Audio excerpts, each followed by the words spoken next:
जय Sai Ram everyone, welcome to मेरे साई। आशा करती हूँ साई कृपा से आप सब बहुत बहुत अच्छे होंगे। आज जिनका अनुभव मैं आप सभी के साथ शेयर करूँगी वो बाबा की एक बहुत प्यारी सी भक्त है। इन्होंने अपने लाइफ में ना बहुत चैलेंजेस फेस किया है, पर इन्होंने एक बहुत अच्छी बात भी कही है कि पहले वो बहुत पैनिक हो जाती थी, उन्हें बहुत घबराहट होता चैलेंजिंग सिचुएशन में, पर जब से वो बाबा के साथ जुड़ी है ना, बहुत शांत हो गई है। इनका मन बहुत शांत हो गया है और बाबा ने इनको शांत मन से प्रेशर को हैंडल करना सिखा दिया है। अब मैम एमबीए परस्यू कर रही हैं नॉर्थ टेक्सास यूनिवर्सिटी से और मैम टेक्सास पहुंची 11 मई को। अब इनके पास खाने के लिए कुछ नहीं था। 12 में संडे था और डाइनिंग हॉल सारे बंद थे। अब मैम बाहर जाकर कुछ खरीदेंगी तो इसके लिए भी इनको सोचना पड़ रहा था, क्योंकि बाहर ज़ोर से बारिश हो रही थी और इनके पास अम्ब्रेला नहीं था। उसी दिन मैम जब अपने माँ से बात कर रही थी तो मैम ने अपने माँ से कहा कि माँ, जब तुम इंडिया से कुछ सामान कुरियर करो तो मेरे लिए एक छाता ज़रूर कुरियर करना। और उसी दिन इतनी यहाँ पे ज़ोरों से बारिश हो रही थी कि मैम को सोचना पड़ रहा था कि वो घर से बाहर कैसे जाएं कुछ ख़रीदारी करने के लिए। अब दोपहर हो चुका था और इनको बहुत भूख लगी थी, तो इन्होंने डिसाइड किया कि रेस्टोरेंट जाएंगी। और तब तक ना बारिश कुछ हद तक कम हो गया था, तो मैम ने एक कैब बुक किया और वो रेस्टोरेंट गई, खाना खाया और वहाँ से गए डॉलर ट्री, जहाँ से इनको detergent, laundry item, kitchen item कुछ ख़रीदना था। और मैम शॉपिंग करती है और शॉपिंग करते वक्त मैम ने एक कैब बुक कर दिया, क्योंकि मैम बताती है कि टेक्सास में कैब बुक करने के बाद वेट करना पड़ता है, कैब तुरंत नहीं आता है। ठीक है। और मैम ने एडवांस बुकिंग इसलिए कर लिया था शॉपिंग करते करते, ताकि उनको वेट ना करना पड़े। और फिर से बारिश शुरू हो गया था। फ़ोन में दिखा रहा था कि कैब लोकेशन पर 5 मिनट में पहुंचने वाली है। तो मैम डॉलर ट्री से निकलती हैं और पिकअप पॉइंट तक चल कर जाती है और हाथ में उनका सामान था, साथ ही साथ बारिश भी हो रहा था।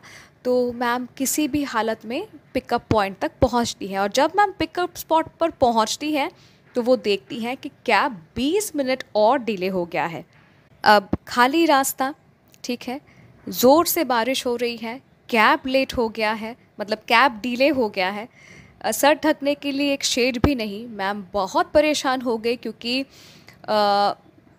हाथ में उनका इतना सारा सामान था, वो कुछ हद तक भीग गई थी, पर सर ढकने के लिए छतरी नहीं है, एक शेड भी नहीं है, तो मैम बहुत परेशान हो गई थी। तो समहाउ मैम को एक बड़ा सा पेड़ दिखता है और मैम उसके नीचे आकर खड़ी होती है, शेल्टर लेती हैं।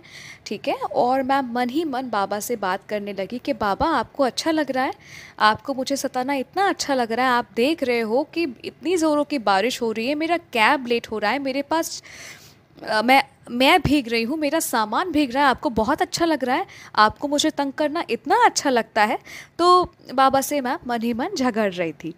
और फिर मैम ने कहा कि बाबा प्लीज़ कुछ कीजिए, जल्दी से मेरे को मेरा मतलब जो कैब मैंने बुक किया था उसको जल्दी से भेज दीजिए, ताकि मैं जल्दी से घर लौट सकूं। तो उसी वक्त ना एक लेडी कार ड्राइव करके मैम के सामने आकर रुकती है अचानक से और मैम को पूछती है कि क्या आपको छतरी चाहिए। तो मैम ने कहा कि हाँ चाहिए तो मुझे है, पर अगर आप देती हैं तो बहुत उपकार होगा। तो उस लेडी ने कहा कि आप यहीं रुको, मैं उस साइड से लेके आती हूँ। तो वो कार चला के जाती हैं, फिर कुछ देर बाद वो आती हैं और मैम को छतरी देती हैं और कहती हैं हैव अ नाइस डे, और फिर वो चली जाती हैं। ये देखिए, ये वही अम्ब्रेला है। ये बिल्कुल भी पुराना अम्ब्रेला नहीं था, यूज़ किया हुआ अम्ब्रेला नहीं था, एकदम नया सा अम्ब्रेला था। और ये अम्ब्रेला इतना बड़ा था कि मैम ने जब इस अम्ब्रेला को खोला ना, तो मैम तो उस अम्ब्रेला के अंदर फिट हो ही गई, साथ ही साथ मैम का जो इतना सारा सामान था ना, सब उसके अंदर फिट हो गए, इतना बड़ा था। और ऐसे ही मैम बारिश में और फर्दर भीगने से बच गई। मैम बताती हैं जब उस लेडी ने मैम को छाता दिया तब उनको उतना कुछ एहसास नहीं हुआ, पर बाद में मैम जब रिकॉल करती हैं टोटल इंसिडेंट को, तब उनको यकीन हो गया कि वो साईं ही थे जो आकर मैम को और किसी चीज़ के लिए नहीं पूछा, सिर्फ पूछा क्या आपको छाता चाहिए, और मैम को छाता देते हैं और फिर चले जाते हैं। तो बाबा कितने सुनते हैं अपने हर भक्तों को। कौन कहता है कि बाबा को कोई फिक्र नहीं है? बाबा को अपने हर भक्तों के एक एक सेकंड की खबर है, और बाबा को जितना फिक्र है ना, उतना फिक्र आपको आपकी खुद की भी नहीं है। आइए अब इनका एक और अनुभव आप सबको सुनाती हूँ। मैम के यूनिवर्सिटी में इनके प्रोग्राम में एक प्री रिक्विजिट कोर्स था, और इनको वो एग्ज़ाम देना था, और इस एग्ज़ाम को क्वालिफाई करने के लिए 80% मार्क्स चाहिए था। तो इनके जो प्रोग्राम एडवाइज़र थे, उन्होंने भी मैम से कहा कि आपको 80% और उससे ज़्यादा स्कोर करना पड़ेगा अगर आप एग्ज़ाम को क्वालिफाई करना चाहती हैं। तो मैम बहुत मेहनत करती हैं, बहुत मेहनत करती हैं, और बाबा की ऊदी लगाती हैं एग्ज़ाम के दिन, और एग्ज़ाम देती भी हैं।